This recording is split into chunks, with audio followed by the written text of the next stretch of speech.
Assalamualaikum warahmatullahi wabarakatuh. Perkenalkan, nama saya Gista Rahaya Putri, Stambuk 196602132 dengan mata kuliah Akuntansi Keuangan 2. Selanjutnya saya akan menjelaskan cara menghitung LPS dasar dan LPS dilusian. Berikut soalnya sudah ada di layar kalian. Pada soal tersebut, diminta menghitung LPS dasar untuk tahun 2020 dan LPS dilusian untuk tahun 2020. Yang pertama yaitu kita akan membuat tabel perubahan jumlah saham. Di tanggal 1 Januari 2020, saldo awalnya sebesar 1 juta dan di tanggal 1 Maret pengeluaran sahamnya sebesar 150.000. Setelah itu kita jumlahkan dan menghasilkan 1.150.000. Di tanggal 1 Juni, pemecahan sahamnya sebesar 1.150.000. Pemecahan saham kita peroleh dari jumlah saldo awal ditambah dengan pengeluaran saham, yang hasilnya 1.150.000. Di tanggal 1 Juli, terjadi pemecahan saham 2:1 yang berjumlah sebesar 1.150.000. 1.150.000 ini kita peroleh dari hasil yang kita jumlahkan, yaitu saldo awal dan pengeluaran saham yang sebesar 1.150.000. Di tanggal 1 September terjadi pembelian saham treasury sehingga menyebabkan pengurangan, yaitu sebesar 500.000. Di tanggal 1 Desember terjadi pengeluaran saham sebesar 250.000. 250.000 ini kita bisa lihat di soal di halaman sebelumnya. Dan yang terakhir itu saldo akhir pada perusahaan PT Raya berjumlah 2.050.000. Perhitungan jumlah rata-rata tertimbang saham. Kita bisa lihat pada tabel, pada tanggal 1 Januari sampai 1 Maret, saham yang beredar yaitu 1 juta. Penyajian kembalinya yaitu 2 ini dari pemecahan 2 menjadi 1. Faktor pembobotnya yaitu 2/12. Faktor pembobot ini maksudnya lama beredarnya saham. Jadi 1 Januari ke 1 Maret yaitu 2 bulan. Maka didapatkan hasil Rp333.333. Selanjutnya 1 Maret ke 1 Juni, saham yang beredar yaitu 1.150.000, penyajian kembalinya 2, faktor pembobot atau lama beredarnya saham 2/12. Maka didapatkan hasil Rp570.000.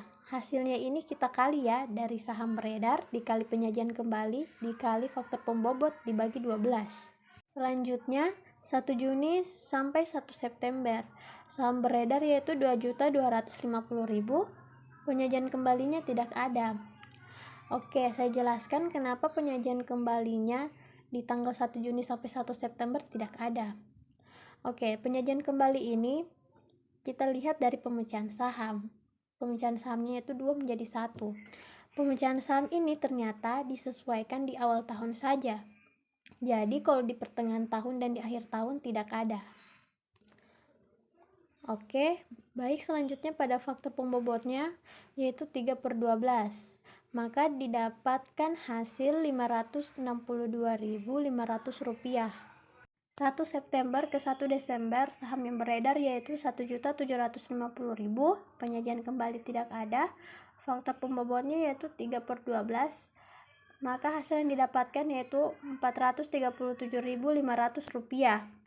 Dan di tanggal 1 Desember sampai dengan 30 Desember, saham yang beredar yaitu Rp1.500.000, penyajian kembali tidak ada, faktor pembobot yaitu 1/12, dan hasil yang didapatkan yaitu Rp125.000.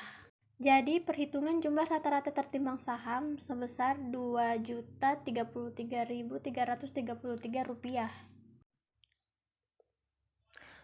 Sekarang kita mencari laba bersih residual, yang dimana rumusnya yaitu laba bersih dikurang dividen. Laba bersihnya yaitu 5 juta dan dividennya 150.000. 150.000 itu dari 10% dikali 1.500.000. 10% dari saham preferen kumulatif konversi, sedangkan 1.500.000 dari harga jual pari. Sekarang mencari LPS dasar, yang dimana rumusnya yaitu laba bersih residual dibagi dengan jumlah rata-rata tertimbang saham. Laba bersih residual senilai 4.850.000 dan jumlah rata-rata tertimbang saham Rp2.033.333 yang dibagi menjadi 2,3. Baik, selanjutnya kita akan mencari LPS di Lusian pada PT Raya untuk tahun 2020. Terlihat pada tabel, opsi pada peningkatan labanya yaitu nil atau 0.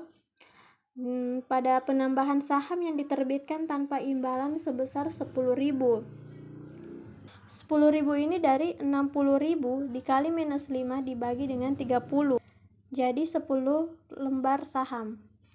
Pada saham incrementalnya nil juga. Selanjutnya di saham preferen yang dapat dikonversi pada peningkatan labanya yaitu 150.000. Sudah tertera mengapa 150.000 karena 1.500.000 dikali dengan 10%. Pada peningkatan jumlah saham biasa yaitu 500.000. 500.000 ini dari 2 dikali 250.000. Dan laba per saham incrementalnya yaitu 0,3. 0,3 ini kita bagi 150.000 dibagi dengan 500 yang hasilnya 0,3. Maka urutan dari dampak masing-masing efek terhadap LPS incremental adalah yang pertama itu opsi. Dampak incrementalnya yaitu 0 dan yang kedua yaitu obligasi konversi dengan bunga 5% yang dampak incrementalnya 0,3. Tabel perhitungan LPS di Lusian. Pada tabel tersebut terdapat laba dari operasi, saham biasa, per saham, dan keterangan. Sebagaimana dilaporkan, laba dari operasi itu sebesar 5 juta, saham biasanya Rp2.033.333, per sahamnya yaitu 2,45. 2,45 ini dari 5 juta dibagi dengan Rp2.333.033. Opsi dari laba dari operasi tidak ada, saham biasanya 10.000. Maka kita jumlahkan laba dari operasi 5 juta, saham biasanya Rp2.043.333. Per sahamnya 2,44. Dan keterangannya yaitu dilutif. Kenapa dilutif? Karena tidak melebihi per saham sebelumnya. Selanjutnya yaitu saham preferen kumulatif konversi. Pada laba dari operasi sebesar 150.000, saham biasanya 500.000. Kita jumlah laba dari operasi sebesar 5.150.000 pada saham biasa Rp2.543.333. Per sahamnya 2,02. Jadi keterangannya masih dilutif. Saya akan menjelaskan secara singkat mengenai investasi instrumen ekuitas dan utang. Yang pertama itu investasi instrumen ekuitas. Berdasarkan ada tidaknya pengaruh signifikan atau pengendalian yang dalam beberapa kasus dapat ditunjukkan dari persentase kepemilikan di instrumen ekuitas. Perlakuan akuntansi untuk investasi instrumen ekuitas dapat dibedakan sebagai berikut. Yang pertama itu dibedakan berdasarkan presentasi kepemilikan kurang dari 20%. Perlakuan akuntansi menggunakan nilai wajar mengacu pada PSAK 55 revisi 2014 dan tidak ada pengaruh signifikan. Selanjutnya yaitu investasi instrumen utang.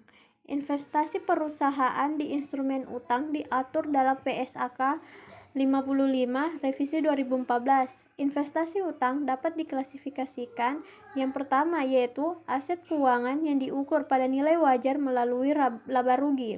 Yang kedua, investasi dalam kelompok dimiliki hingga jatuh tempo.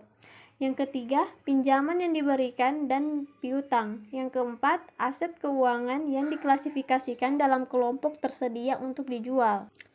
Pada setiap akhir periode, pelaporan entitas baru melakukan evaluasi untuk menentukan apakah terdapat bukti yang objektif bahwa aset keuangan mengalami penurunan nilai, Penurunan nilai terjadi jika jumlah tercatat aset melebihi nilai terpulihkan. Terima kasih, lebih dan kurangnya mohon dimaafkan. Saya akhiri. Wassalamualaikum warahmatullahi wabarakatuh.